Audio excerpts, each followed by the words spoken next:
For over 2 decades, Saddam Hussein stood unchallenged at the top of Iraq's political system, enforcing loyalty with bullets and silence with torture.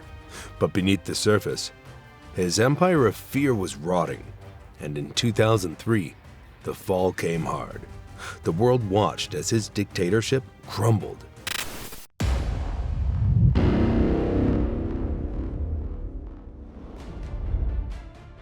Saddam Hussein was born on April 28, 1937, in the village of Al-Auja, just outside Tikrit in northern Iraq. His early life was marked by severe hardship. His father disappeared before he was born, and his stepfather was abusive. Growing up in poverty, Saddam was sent to live with his uncle, Khair al-Tulfa, a fervent Arab nationalist and former army officer who strongly influenced Saddam's political views. As a teenager, Saddam moved to Baghdad to pursue his education and become involved in politics at a young age. In 1957, at just 20 years old, he joined the Arab Socialist Ba'ath Party, which advocated for pan-Arab unity, socialism, and the overthrow of colonial and monarchical systems in the Arab world. 2 years later, he took part in a failed assassination attempt on Iraq Prime Minister Abd al-Karim Qasim, forcing him to flee to Syria and later Egypt, where he continued his political activities while studying law.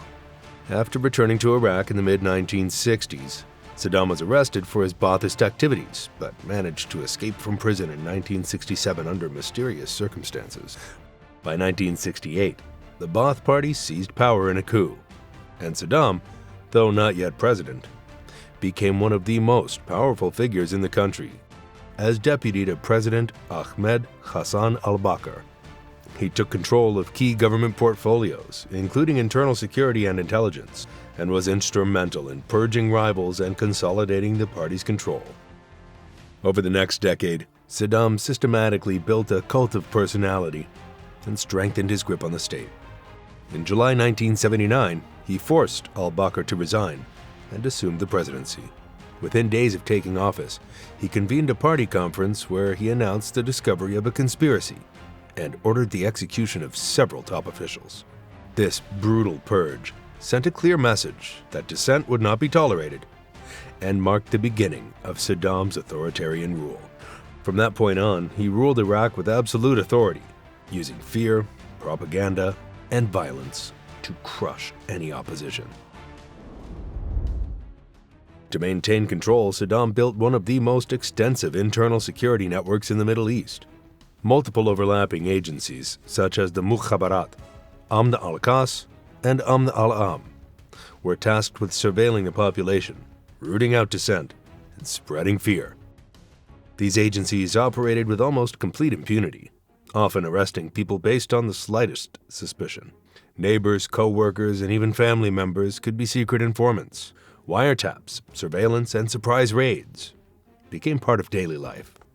Torture was not just used, it was systematized. Detainees were subjected to beatings, electric shocks, acid baths, and mutilation. Some prisons, like Abu Ghraib, became infamous for the horrors that happened behind their walls, long before the American occupation. Political prisoners were held incommunicado, denied access to lawyers or fair trials. Many simply vanished, presumed dead, and their families were left with no answers. Even the slightest hint of disloyalty could cost someone their life. Telling a joke about Saddam, criticizing the government, or having contact with foreigners could lead to arrest. Entire families could be punished for one person's actions, with children sometimes imprisoned or executed alongside their parents. Public executions were used to instill fear, often televised or carried out in front of crowds. Saddam's regime didn't just target political opponents. It also focused on ethnic and religious groups seen as threats. Shiite Muslims, Kurds, and Marsh Arabs were especially vulnerable, often accused of being traitors or foreign agents. Repression wasn't random.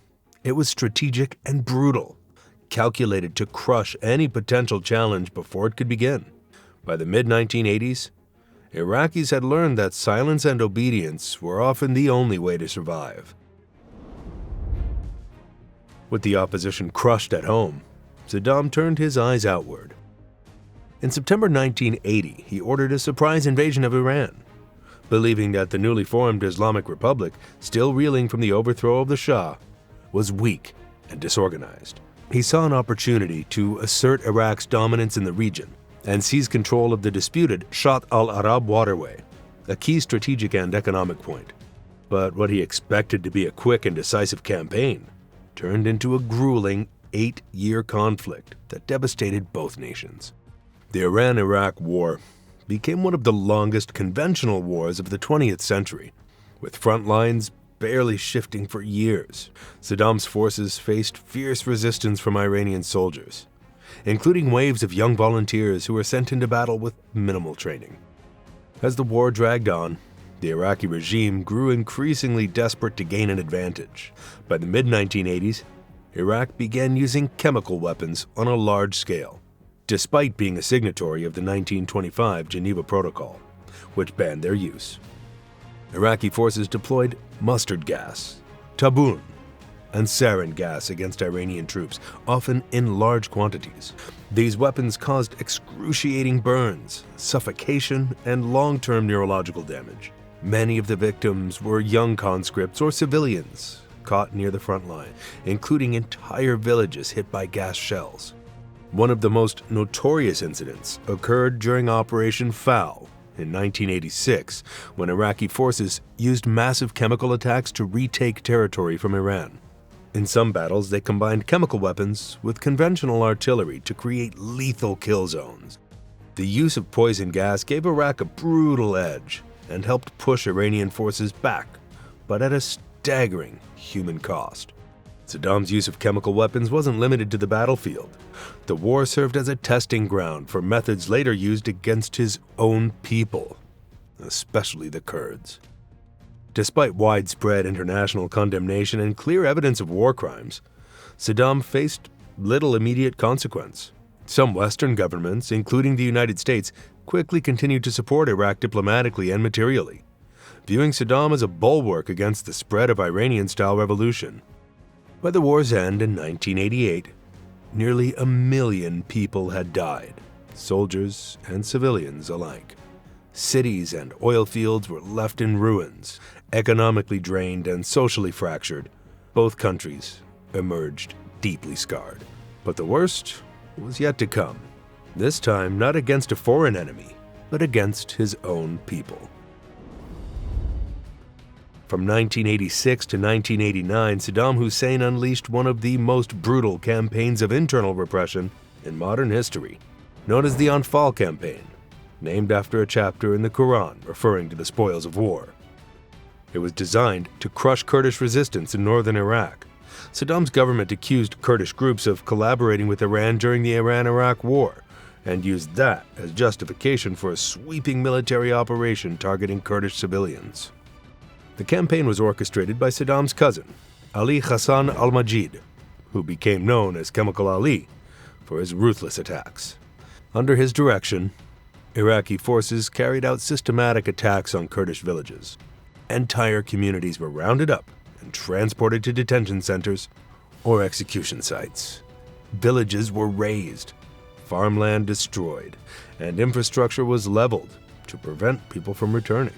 Men and boys were often separated from their families and executed en masse, while women and children were imprisoned or forcibly relocated to camps in the south. The Anfal campaign wasn't just about military suppression. It was designed to permanently break the Kurdish population's ability to resist. Over 4,000 villages were destroyed, and as many as 180,000 Kurds are believed to have died during the operation, many of them never formally identified or buried. Mass graves containing thousands of bodies have been discovered across the region. The most horrific moment came in March 1988, when Iraqi warplanes dropped chemical weapons on the town of Halabja. A mixture of mustard gas and nerve agents like sarin and VX blanketed the area. Within hours, thousands of civilians lay dead in the streets, in their homes and fields. Survivors were left with chronic respiratory issues, birth defects, and psychological trauma that persists to this day. Despite clear evidence of atrocities, the Iraqi government denied wrongdoing for years. It wasn't until after Saddam's fall that the scale of the Anfal campaign became fully known. International courts and human rights organizations have since recognized it as an act of genocide. These atrocities left scars that Iraq still carries today. After Saddam was removed from power in 2003, mass graves began to surface all over the country, quiet patches of land that held the remains of those who had vanished during his decades in power. Most of the victims were from groups that Saddam had targeted over the years. Kurds from the north, Shia Muslims from the south, Marsh Arabs whose communities were drained and destroyed, and political opponents from all backgrounds. In some cases, entire families were taken in the middle of the night and never seen again. The regime kept little or no records, making identification extremely difficult. Many of the remains were found bound, blindfolded, and shot. Some buried in shallow pits only meters from where they were executed. One of the most disturbing discoveries was in Makhawil, south of Baghdad, where in 2003 investigators uncovered a grave containing over 2,000 bodies. Another was in Khatra, where mass graves were linked to the Anfal campaign, with evidence pointing to the execution of Kurdish women and children. In many of these sites, personal belongings were found with the remains, frozen in time, just showing how deep his crimes had gone. And those crimes weren't just limited to the battlefield or remote villages. They were systematized behind prison walls. Saddam's regime ran a network of detention centers where torture wasn't just tolerated, it was institutionalized. Facilities like Abu Ghraib, Al-Hakimiyya in Basra, and the Mukhabarat headquarters in Baghdad were notorious, not only in Iraq but around the world, for the horrors that took place within their walls. Inside these prisons, detainees endured routine electric shocks, beatings with metal cables, burning, and the use of acid or chemicals to disfigure them. Some were subjected to sexual abuse or forced into stressful positions for days at a time. One of the most feared tactics was the public or private torture of family members in front of the detainees, a cruel strategy designed to shatter the will of even the most resistant prisoners. Many victims were arrested for the slightest perceived disloyalty. Trials, if they happened at all, were meaningless performances with predetermined outcomes. The security services operated largely in secret, and many prisoners were held without ever being formally charged. Testimonies from survivors and defectors detailed the psychological abuse as well. Threats, mock executions, and the isolation of prisoners in tiny, lightless cells for months or even years. Some detainees were reportedly used for medical experiments or denied food and water as a means of slow punishment. This system of control was put to the test in 1991, after the Gulf War, as Iraqi forces were retreating from Kuwait and the regime appeared weakened. A wave of uprisings broke out across Iraq. In the south, the Shia population, long marginalized and repressed under Saddam's Sunni-dominated government, saw an opportunity to rise up. Inspired by the broadcasts from US-led coalition forces urging Iraqis to overthrow Saddam, thousands of civilians and army deserters took to the streets in towns like Basra, Najaf, Karbala, Nasiriyah, and Amara. But the rebellion was short-lived. Saddam responded with swift and merciless force. Elite units of the Republican Guard, loyal only to the regime, were deployed with tanks, heavy artillery, and helicopter gunships. In many areas, the fighting resembled open warfare, with entire neighborhoods shelled indiscriminately. In Karbala, one of the holiest cities for Shia Muslims, Saddam's forces launched a brutal crackdown, reportedly firing rockets into residential areas and sacred sites. The golden dome of the Imam Hussein shrine was damaged during these operations, a powerful symbol of how far the regime was willing to go to crush resistance, even if it meant violating one of Shiism's most sacred places. In Najaf, another holy city, the Imam Ali shrine also came under fire. Religious clerics and community leaders were arrested, executed, or simply disappeared. Entire families were rounded up, accused of supporting the rebels, and in many cases, never seen again. The regime used bulldozers to dig mass graves for the victims, sometimes burying people alive. Estimates of the death toll ranged from 30,000 to 100,000, but exact numbers remain uncertain due to the secretive nature of the crackdown and the chaos that followed. Saddam's forces also imposed collective punishment on the southern regions, cutting off water, electricity, and food supplies, and targeting civilians with suspected rebel ties. Cities were left in ruins, their populations traumatized and impoverished. After regaining control, Saddam focused on erasing any memory of uprising.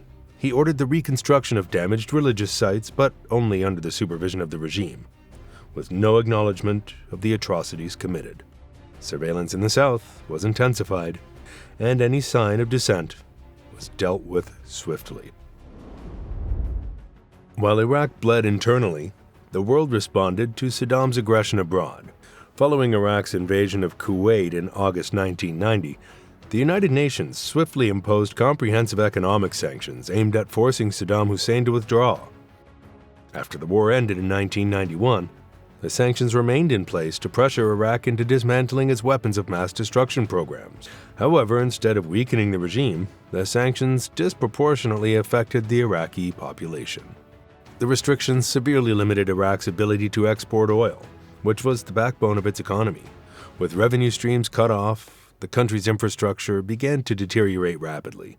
Imports of essential goods, including food and medical supplies, were either banned or heavily regulated, leading to chronic shortages across the country. Hospitals ran out of basic medicines and equipment, and water treatment facilities, already damaged during the Gulf War, could not be repaired or maintained due to the embargo on certain industrial materials. As a result, waterborne diseases like cholera and dysentery spread through urban and rural areas alike. Children were especially hard hit. According to UNICEF reports from the 1990s, child mortality rate in Iraq more than doubled under the sanctions regime. Malnutrition became widespread, and thousands of children died annually from preventable illnesses due to lack of access to proper care and nutrition. Schools lacked supplies, power outages were frequent, and most families struggled to afford even the most basic items like cooking oil or soap. Meanwhile, Saddam's regime manipulated the suffering for political gain. The state-controlled media highlighted images of starving children and empty hospital wards, presenting them as evidence of Western cruelty. At the same time, Saddam prioritized military and security expenditures, ensuring that his inner circle and loyal military units remained well-resourced. The black market flourished under these conditions, often controlled by regime loyalists who profited from the scarcity. In 1996, under mounting international pressure, the UN introduced the Oil for Food program, which allowed Iraq to sell limited amounts of oil in exchange for humanitarian goods. And while it provided some relief, the program was riddled with corruption and failed to fully address the crisis. Saddam's government frequently diverted resources meant for the population, using the opportunity to reward allies and maintain control. But time was running out. By 2003, Saddam's regime ultimately unraveled under the weight of foreign military intervention. The United States, under President George W. Bush, launched the invasion of Iraq in March 2003, citing Saddam's alleged possession of weapons of mass destruction and supposed ties to terrorist groups like al-Qaeda. Although the existence of such weapons was never confirmed, the war proceeded with strong support from the United Kingdom and other coalition partners. The campaign, known as Operation Iraqi Freedom, began with intense aerial bombardments, followed by a swift ground assault. Within just 3 weeks, U.S. forces had taken Baghdad. The speed of the regime's collapse stunned many. Iraqi military resistance disintegrated quickly, and government institutions crumbled. Images of Saddam's statue being pulled down in Firdos Square became a symbol of the end of his rule. However, even as his government fell apart, Saddam managed to escape capture and vanish from public view, sparking an intensive manhunt. For months, Saddam remained hidden in a rural area near his birthplace of Tikrit, relying on loyal tribal connections and a network of underground bunkers and safe houses. On December 13, 2003, U.S. forces found him hiding in a small underground hole near the village of Ad-Dawer, dubbed the Spider Hole. It was cramped, unsanitary, and barely large enough for him to lie down. He was armed but did not resist arrest. Saddam was handed over to Iraqi authorities and placed on trial for crimes against humanity. The proceedings, held under the Iraqi Special Tribunal, focused on the 1982 Dujail massacre, in which 148 Shia men and boys were executed following a failed assassination attempt on Saddam in the town of Dujail. The trial, broadcast publicly, was controversial, marred with accusations of bias, political pressure, and security issues. 3 defense lawyers were assassinated during the trial, and Saddam frequently interrupted the proceedings, refusing to recognize the court's legitimacy. Nevertheless, on November 5, 2006, he was found guilty and sentenced to death by hanging. The sentence was carried out on December 30, 2006, just before sunrise. The execution was filmed on a mobile phone and leaked online, showing chaotic scenes as Saddam was taunted by guards in his final moments. The footage provoked outrage among some and satisfaction among others, reflecting the deep divisions that still haunted Iraq. His death marked the final chapter in one of the most brutal dictatorships of the modern Middle East. But his fall also ushered in a new era of instability. In the power vacuum that followed, Iraq descended into sectarian violence, insurgency, and years of turmoil that would cost hundreds of thousands of lives and reshape the region for decades to come. While Saddam's regime ended, the consequences of his rule and the manner of his downfall continued to echo long after his execution.